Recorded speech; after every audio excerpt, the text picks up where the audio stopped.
Hi, I'm Nervous, and today I'm going to be talking about the newest episode of the Amazing Digital Circus, a show that has skyrocketed in popularity over the past year, despite only having 3 episodes out as of this recording. If you don't know, the Amazing Digital Circus is about a character named Pomni, a jester who seems to be a real human who puts on a VR mask. How do I take this headset off? And when she does, she is now sucked into and stuck in the Amazing Digital Circus with a cast of other characters. Caine is the ringleader of the group. He has a sidekick named Bubble, and then there are the cast of characters that are Jax, Ragatha, Gangle, Kinger, and Zooble. I think that's everybody. Pomni is also prone to the occasional existential crisis. Basically, these characters go on adventures designed by Caine, and every episode, Pomni learns a little bit more about the circus, though she cannot remember anything about her life before she came into the circus. That is a very basic overview. I would implore you to go watch the episodes. They're on YouTube for free right now, or on Netflix if you'd rather watch in that streaming platform. For some reason. However you want to watch it is up to you, but today we're going to be talking about the 3rd episode. As someone who identifies very much with the main character, Pomni, I quickly became a fan of the show. I haven't talked about it in the past because I really didn't have that much to add to the conversation. A lot of other theorists have done a great job covering this series. But the most recent episode, The Mystery of Mildenhall Manor, really caught my attention, and I have some thoughts I'd like to share. So first, I'll give a summary of the episode, then go into my 3 mini theories for what I think the incredible storytellers over at Glitch are trying to tell us. Don't forget to like the video and subscribe to become a part of the Nervous system. And without further ado, let's get started.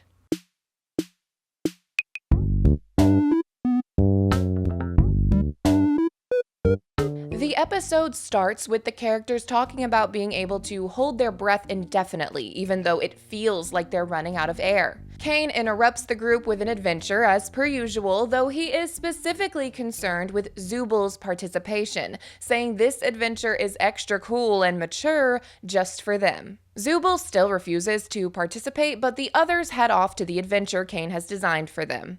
It's a haunted house mystery where the characters can choose between 2 doors, an easier experience and a more frightening one. Jax throws Gangle's comedy mask at the mature door, prompting Kinger to jump in after it and Pomni to be dragged along. Ragatha and Gangle choose the normal door, with Jax being dragged along with them. Kinger is acting different in the manor, having access to memories he normally doesn't. Many brought on by the frightening creature they encounter on the other side of the door. There are recordings scattered throughout the manor that reveal the story of the creature and a man who is trying to defeat it. Back at the circus, Caine confronts Zooble about not going on adventures, although they say they have already told Caine why they don't go, but he always forgets. Zooble's problem is that they don't like themselves, or at the very least, they don't like the body that they're stuck in.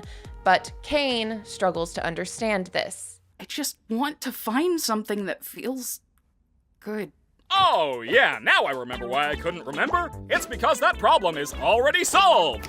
Simply swap out your undesirable Zooble parts for better ones. Zooble ends up being the one listening to Caine's problems instead of the other way around after telling him no one likes his adventures. In the manor, Pomni and Kinger are being chased by the monster and eventually discover the man from the tapes had become paranoid and accidentally killed his wife, thinking she was the monster. Kinger tries to defeat the creature, but though it seems defeated, the moment that it goes down, another tape reveals that the creature was actually an angel, and hurting it means being sent to hell. Once there, Pomni has a bit of an existential crisis and feels hopeless. She then asks Kinger why he's been acting so differently. He reveals that being in the dark reminds him of the day his wife abstracted in the circus and was sent to the void. Just as a side note, abstracting in the circus is kind of the equivalent of dying. You become this dark blob of eyes and can't really seem to control yourself anymore,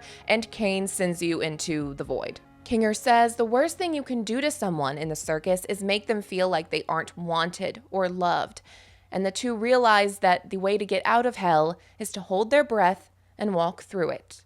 They reunite with the rest of the group and go back to the circus. Before I get into the theory, I just want to say that this episode is split up between an A plot, a B plot, and a C plot. The main plot, the A plot, is the Kinger and Pomni plot, where they are in the manor on the evil, scary side, and they are going through kind of the scariest and most intense part of the show. Then the B plot is Caine and Zooble. They are going through their own conversation about why Zooble doesn't want to be a part of the adventures, and Caine having to kind of reckon with the fact that people don't like his adventures. And then the C plot, which is the lesser plot, that's usually how it is when you're talking about TV shows and things like that. The C plot is sort of a smaller piece of the episode, and that is Jax and Ragatha and Gangle's part. You'll notice I didn't cover the C plot in the summary, and that's because it is such a small part of the episode, but I will be talking about it in the theories. So the best way to have all the information you need, of course, as always, is to just go watch the episode before you watch this video. I just wanted to say that because my theories are actually broken up by the A plot, B plot, and C plot. So that's how the theories are going to be. We're going to start with the A plot and move our way down to the C plot. I don't know. It felt important to say that. I'm off script here. I really just wanted to be like, this is just a fun film fact for you. So you're welcome, I think. All right, now let's get into the theories. I just noticed my cat knocked over Circus Bonnie, but I got him. He's better. He's okay. I just want you to know he's okay.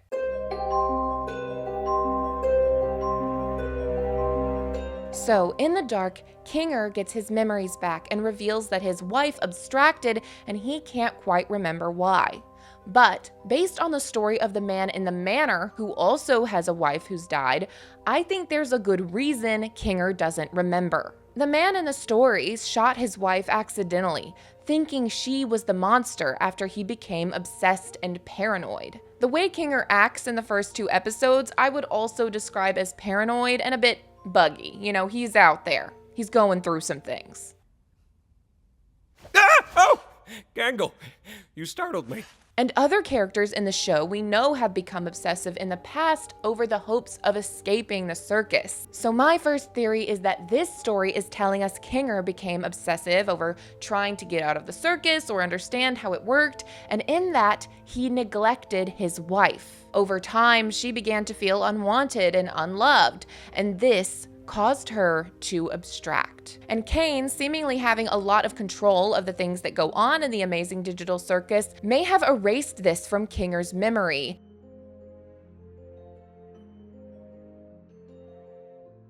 Thinking he would abstract too if he was constantly flooded with the thoughts of his wife and the hand he played in her abstraction. The man in the story also mentions theoretical children, which brings me to my next theory. Paranoia had driven me to the point where I was no longer the protector of my wife and theoretical children. Now, Caine sees other characters struggling in the digital circus and does seem interested in fixing their problems, but he is especially fixated on Zooble. I want an in-house adventure. Don't worry, Zooble. I'll make it something unobtrusive that you can still choose to not get involved with. No. Zooble, wait! I'm testing out a new AI in this one. Where's Zooble? I made this adventure really cool and mature, just for them. The way the two banter with each other immediately reminded me of a teenage kid struggling with mental health or other issues and their oblivious parent. I know Zooble is canonically 22, but I think that's still young enough for them to have this kind of banter back and forth with their dad, and it would be an age where they would be trying to establish independence while a father may be clinging to their childhood. Considering that Kinger had a wife who was trapped in the circus with him, it's not far-fetched to assume that other characters have a familial connection. Also, if the Amazing Digital Circus really is a video game and VR experience, and everyone in it has a human counterpart, it would make sense for Caine to be one of the lead creatives, and thus would be plausible that one of his kids play-tested the game. People who enter the games tend to not remember their out-of-game lives, so it wouldn't be weird that the two would have this connection, but not really understand why. The way Caine reaches out to Zooble, trying to sort of therapy them through their issues, while Zooble seems indifferent to the conversation but still willing to sit there and have it, reminds me of the way a parent might be talking to their child. We see how much Caine wants Zooble to feel loved and included and wants to keep them from abstracting, even though we never saw that level of care being provided to Kaufmo, who abstracted in episode 1. Based on this, and the way Zooble tries to get through to Caine even when they seem to know it's hopeless, leads me to believe Caine could be their father and got them involved in the Digital Circus project to try to help them, only to end up both trapped in the circus. This episode reveals a lot about abstraction and the way it's connected with feeling unwanted. So who do I think is the most likely candidate for the next abstraction based on these new criteria?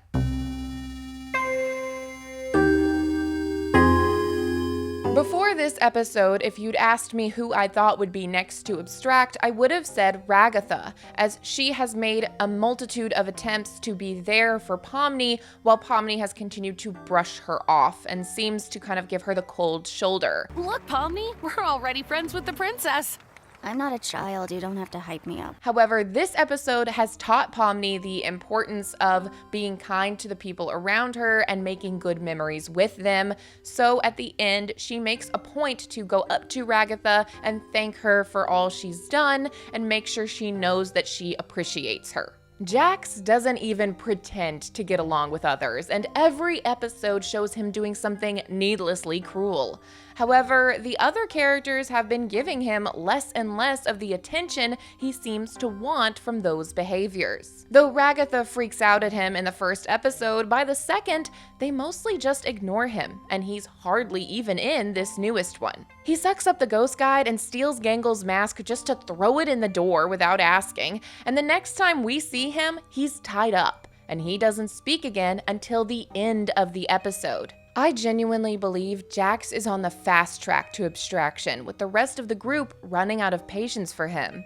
And it's hard to tell if he's doing this on purpose or if he truly just has a lot of trouble accessing feelings of empathy and thoughtfulness. Either way, one feeling he's definitely going to face is loneliness as he continues to be isolated from the group. And I believe that will lead the others to have to try to calm him down, or he'll be sent to the void. And I only hope he can change before that happens. So those are my theories about the Amazing Digital Circus's newest episode. What do you think? Did you love this newest episode as much as I did? Let me know in the comments below. Don't forget to like the video and subscribe to become a part of the nervous system. Turn on bell notifications to theoretically be notified when I upload or go live. I stream on Wednesdays and Fridays and upload once a week, twice a week throughout October. But if you can't wait, there are videos on the screen right now just for you. Okay, bye!